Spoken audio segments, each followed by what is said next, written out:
why cut off the hand of a thief? Why? Who would be worried about that? Are you really worried that somebody's going to cut off your hand? Because if you are, then what kind of living are you making? What are you doing for a living that scares you? And who are the people going to speak the loudest about this kind of thing? Who? Lawyers and politicians. And we don't have this in Islam, but if they said they would cut off your tongue if you lied, then all the journalists would hate Islam immediately. You follow that? So it's the one who does these things that's going to be more afraid than anybody else. But if you're not a thief, how many of you think it's nice to have a thief in your family? Huh? Have you had any of your relatives steal something from you? Well, in America, it happens all the time.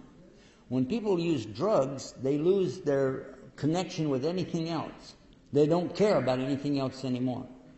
And they need the drug. They need the drug more than anything, and they will do anything to anybody to get the money for the drug. They will do it. And that's known. So how many thieves do you think we have in America? Every day, stealing and stealing and stealing and stealing and stealing to fight this problem they have inside of themselves, needing that drug. And the more drug they take, the more they have to have the next day, till they kill themselves or go insane. That's drugs. So should you chop off their hand? And what about the guy that steals the loaf of bread? He's hungry. People steal food when they're hungry. Actually, Islam wouldn't cut off the hand of either one of them.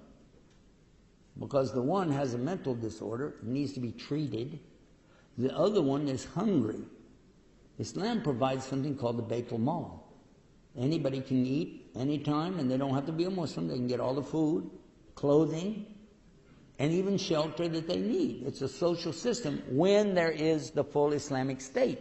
But when there's not an Islamic state, it's not available, and that means that full Islamic Sharia cannot be practiced. You must never call for Sharia and the punishment that goes with that unless you've established the environment for it first. Because there are pluses that are not there. You don't provide people with the food, and then you're going to chop off hands for stealing food. That's stupid. And Islam doesn't allow that. So you have to know what the limits are. And that's why I mentioned that in the beginning.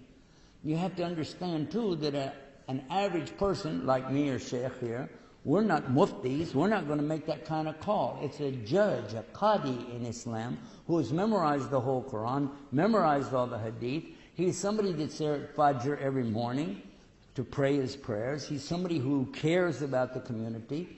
And he's going to be looking at the one who employed the man who stole the food to find out, how come this man's stealing food? I'm going to look at the employer.